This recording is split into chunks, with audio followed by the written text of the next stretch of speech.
welcome you to the sixth episode of our podcast, Let's Talk. A heartfelt thank you to our new followers for supporting and encouraging us. Our podcast is not just another conversation, it's a deep dive into the inspiring stories of our guests. If you're here to aspire success in your career, you have come to the right place. Don't forget to follow and subscribe to our channel. Without further ado, let's get started. It's Let's Talk, and I'm your host, Aisha.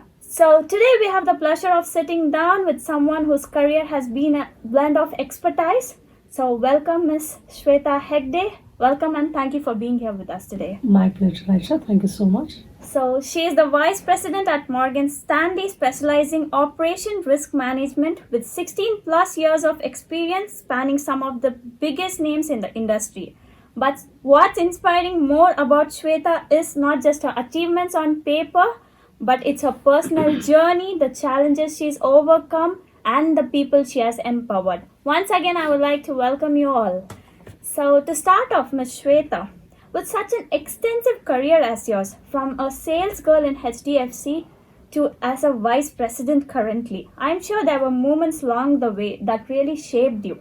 Looking back, there was a defining moment in your journey when you realized risk management, particularly operation risk, was where you wanted to make your mark? Thank you for your question, Aisha. So, looking at the journey, I started, like you mentioned, as a sales manager in one of the Indian companies to multinational company, managing a team of highly calibered people. I have a little tweak on this. I never dreamt of being in operations risk management, and that is the reason I always tell that your hard work, determination, and dedication is the one that will take you to the heights, right? So why I say that? I was doing good job in hardcore operations. Again, from operations in equity operations, and it was in investment banking also. So because I was good at work is what I feel. I'm not boasting about myself, but people will recognize if someone is like a very good employee who come with like good ethics and set of good traits, managerial traits. And then I was asked if I would be interested to pick up this particular role and lead Asia, right? And at that time, I took a step back and then I gave a thought, why not give a try? Because I love challenges, right? And I love working in the dynamic environment. Operations, of course, is very dynamic, but it is like little, we are sorted, we know what needs to be done. It's like A, B, C, D. We have series of things that needs to be done. But what happens in the place right now I am into, more from operations risk management, you cannot imagine what might come on the particular day, right? You have to be so dynamic in your work. At the same time, you will have to ensure that you are aware of this all basic knowledge of everything. It's like wearing a hat of, it's like jack of all the trades kind of a thing, right? You should be ready to pick up new thing. Then you should again go back and prioritize your things, which is important and urgent, which is only important, not so urgent, and those kind of things. So I felt, why not give a thought? And the second very important thing for me was, as part of the risk management, I will get to know what exactly is happening, because I am at the peripheral level where I could see what is that is happening in the respective operation silos. So it's not only learning one particular activity, it is you're getting to know the entire trade life cycle.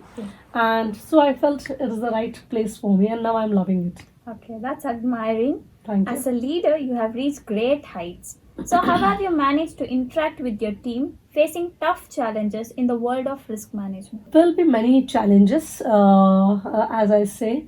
It's not one specific challenge that we come across, right? Yeah. It's a challenge for my team itself, or me, or we have some industry changes, regulatory changes, and stuff. One of the best examples was COVID, right? Yeah. None of us thought that that will be, these kind of situation might come up, right? Yeah. So more from a challenge standpoint, it was not only to me and how I manage the team, because we work as part of risk management team, we have to work with all the silo leads, right? Ensure, because it's a BCP situation, its business needs to continue irrespective of whatever is happening around the world. So that is one instance that I would like to call out, where we were continuously in touch with the operations and senior stakeholders, and continuously in touch with them to understand if everything is working properly, more from helping them set up and support them set up their infrastructure. Literally, we worked with the BCM and BCP team, got the laptops, got the what is that, various other infrastructure things that we help the employees on, right? And I always say patriotism comes, of course, but India as a site, both the locations, Bangalore, Mumbai, and stuff, we proved that we are 100% resilient, right? That's cool. So if there is something where we are like challenges are thrown at everyone, and we proved that if some challenges are thrown to us, then we are resilient enough to come back and work with the same zeal and enthusiasm. That's truly tactical and strategical. Yeah. Down the line of growth, setbacks are inevitable. Like, how shall we handle this, and how can that experience be gained through this? Mm. Setbacks, irrespective of your industry, irrespective of your levels, or whether you are an analyst or you are a managing director managing an entire silo and whatnot, everyone will get to taste setbacks, right? Yeah. Like how we do success as well. So setbacks for me, and like I was mentioning today in the presentation also, Talk series. talk series, exactly. So it is setbacks are the things, they come with bunch of learnings. They teach us so nicely. None of your classroom trainings, none of your learning and developments, none of your any training materials that are available. Like I said, information is always overloaded. A setback can teach you very nicely, very neatly, very aptly, so that we do not make the mistake or repeat the mistake again. Yeah. A setback will happen. Why? Unless it is like a third party impact on your career or something where someone else is deciding, there are very less chances that this third party gets involved, right? Yeah. It's always you and your work. Yeah? So it's because you have made some mistake, or your team has made some mistake, or because of something went wrong, it becomes important to take it as a learning, and then reiterate that to the people or the stakeholders whom you are in touch with, so that they also learn from that. Don't shy away from mistakes, is what I say, right? Because they are the best teachers. Like I said, why should they teach only to me? And because I have made a mistake or my team has made a mistake, we should be sharing it with a bigger audience of the organization, where they get to learn and they do not do this. I follow cricket, and of course, my favorite is Rahul Dravid. But who dislikes Virat Kohli? He once said that, right? Mistakes are the one which proves that we are trying continuously. Yeah. And what can be the best phase apart from setbacks, right? So take them positively is what I advise, and move on. Don't just cling on to that particular thing, and don't let yourself lose on that thing. Move on. Definitely, I'll keep this a noted one. Sure. So, maintaining an amicable relationship with the senior management and cross functional is a task. So, how do you suggest an approach to building and nurturing those relationships between the senior and the management? Again, very pragmatic question, very practical, and this is what we have to deal day in, day out in the office. So, how to nurture is build a relationship, right? And relationship will not be built overnight. It will need many check-ins. So what happens is, two things I would like to interest in. I would like to answer this particular question in.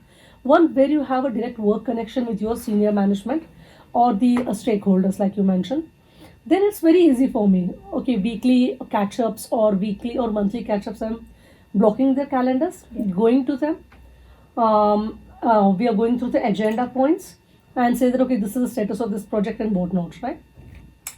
But the other side is, as and when you grow up the ladder, people will be asking about visibility. Whether does this particular managing director know you by name, and what is the value add that you have done for organization, because you will have to grow, right? So a person should not be too overthinking when it comes to build the relationship. If I am if there is a 10 managing directors and I work closely with only 5, I can just set up a catch up with the remaining 5, just as a casual catch up, and just say share your experience. Then there is rapport building. It will not be the nth minute. No, I need a promotion now, so I need a sponsor. Can you be my sponsor? That will be very awkward, Yeah, right? definitely. So it should be organic, right? It should be organic in nature. Just go say hi. So this is what I have done, and this is what we can do in your silo. Is what I feel. You can just have, and who denies meetings for catch-ups, right? If he or she is like very sensible leader and a sensible manager, they will definitely work for the growth and your prosperity as well, Yeah. your growth and your sustainability, your progression in the professional career. Hope that helps. So catch-ups, frequent catch-ups is one answer. Second one is like all the project updates to them, right? Keep them posted on. And from management and senior management, if you are in a little ambiguous situation, get both of them on the same table, Yeah, right? sure. And then you say this is a problem, and I went back and but you should be doing some homework. I have done this homework, and XYZ is the outcome. If we do this particular project or thing, this is going to benefit to all the three of us, right?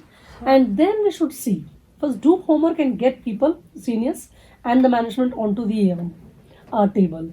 So like that probably we can do. That's fabulous and on point answer. I get it. Thank you. So, forecasting the future can be visualizing. The future is evident, the finance evolving is at jet speed. So, what gives you thrill to be in the future operation of risk management? Now, like I said, I would like to take a step back. Okay, when I was doing earlier as part of operations, I started liking operations. Prior to that, I was doing a compliance program, global project in my earlier company, and because of which I was totally into project management, right from building the team to nurturing the team to having the right connects with the stakeholders to speaking to the compliance folks. So all of those I was doing, I was loving that, right? Transitions I loved. So I'm realizing now it's not that one particular thing that I foresee my future into as an operations risk manager only, or becoming an executive director or managing director in this space only. Sometimes it's best to not overthink about the future after 5 years, and it's always good to be visionary. But I think it's like overkill sometimes Yeah, definitely. when you are like overthinking, I want to be here, there, and so on and so forth. Just go with the flow sometimes, right? And enjoy what you're doing. So when I enjoyed all the other roles as well, and I literally fell in love with them. Once I was in project management, and I felt, oh, this is fab. I should be here. When I took up risk management, then I realized, oh wow, I can do Handle good this here also. as well, right? So few people, it depends on the nature. Few people are like, I'm not saying that they are wrong, but they love operations, so they're continuously into operations, 15 years, 20 years. Few people like only risk management, so they are into risk management. For me, I was probably, I don't call it lucky, but I got good multiple Adapted. opportunities, and I encashed those opportunities and enjoyed.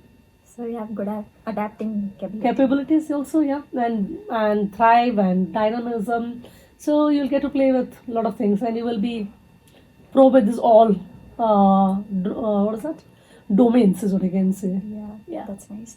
In the moment of curiosity, suggest us a role that you could have inclusiveness of creativity, innovative tech, and also career growth. You want to know the certain industries is what you're saying. Yeah. What I feel, the so at a very granular level again, right? We have few industries which do not have death. One is like medical industry, Yeah. pharmacy, education industries, investment bank where people like making money, and stuff, right? But what I suggest to the youngsters who want to make the career, and who are, in case if they are passionate about, two things I would like to call out, knowing the current scenarios of the various industries. One is technology, Yeah. that is artificial intelligence, and artificial intelligence is going to stay here for a lot many more years, because with one simple Excel sheet, we have advanced to so many extent. Now it is like Power BI and Alteryx and whatnot. So AI is definitely going to stay there. So that can be one of the um, career paths. Second one, biotech. All right, biotech. Why? More from the paramedical stuff also, which is again going back to medicine and stuff, but also from an ecosystem standpoint. All right, how sustainable we all are thinking from a mankind perspective, how we can do something more better using biotechnology. So these are the two domains I would suggest. Okay, that's cool. But from a banking sector, do you think how will AI help you? Oh yeah, it's already there. Yeah. So AI, HR, human resource uses AI to screen the resumes probably, right? We use AI, very basic versions. It's still in a very nascent stage. So right from finding the resources to doing some redundant jobs that investment banks do on daily processes, where it can be like reduction or showcasing efficiency from a headcount standpoint. AI can be used in any field is what I feel. Yeah, definitely. Human resource from production to marketing of the investment banking products to what is that? To risk management, to the project management, to operations. AI can be used anywhere, and I think we already started doing that. We Yeah. are seeing the results as well. So that's helpful. Yeah. So one piece of advice for the Gen Z people for Hmm. 9 to 5 jobs. What's your opinion on that? 9 to 5 jobs, I mean, where they are not sticking to 9 to 5 jobs, right? Yeah. So what I suggest Gen Z is I know they love the fact that they are like too smart, and I agree with them. They are smart, they are extra energetic, and they want to use their time very mindfully. I know that also because they will be upgrading their skill sets, whatever they want to do as a passion, apart from the work. Of course, work is also a passion. But an advice that I would like to give to Gen Z is there should be a structure. There is a structure, and the structure is from legacy standpoint, right? A lot of millennials came. I'm a millennial, and then we have another generation. What was it called? I don't recollect. And now Gen Z. So we have baby boomers from 1940s till Yeah. 2024. We have seen so many roller coasters from generation standpoint. But Aisha, few things we can never be changed and should not be changed is what I feel, right? It's always good to have flexibility, right? But not to that extent where the structure is missed. Why is the structure of 9 to 5 or 6 to 3 or 10 to 7 or so on? Because there is a focus on impact. Yeah. So what is focus on impact? They know what is the value add they are bringing to the table for the growth and sustainability of that organization, right? Yeah. If a Gen Z says that, okay, no, I want to work morning 7 to 9, where nobody has even got up, the EMEA guys, the European guys, I mean, whoever is doing EMEA shift from India, they will only log in by 1:30. So this person might have already logged out as well, right? So there is no connect. Connection. There is no connect, and only one person working if he is super okay also with them. But if it falls under the structure, there I think he or she or the Gen Zs can contribute more because they're very smart. They're smarter than us. So I think that's one focus impact. Focus on impact. Second is, for how many days can you work alone? You need a team, right? Yeah. Now, end of the day, we all are human beings. There should be a Companion. companion or a team. Team is the best word, is what I feel, because you are working together. You will learn from each other, and by learning each other's skill sets increase. You will get to know where who is doing wrong. We can learn. There is a kaizen again, continuous improvement that is happening. Right, that is one point. That will also help in building the trust and relationship. Right. So I know Gen Zs love to squeeze the words and make their yo-yo words, whatever. My daughter, my little one, uses that. But nevertheless, we cannot shorten the timeline from the work culture standpoint. So yeah, please stick to the structure Sure. to the Gen Zs.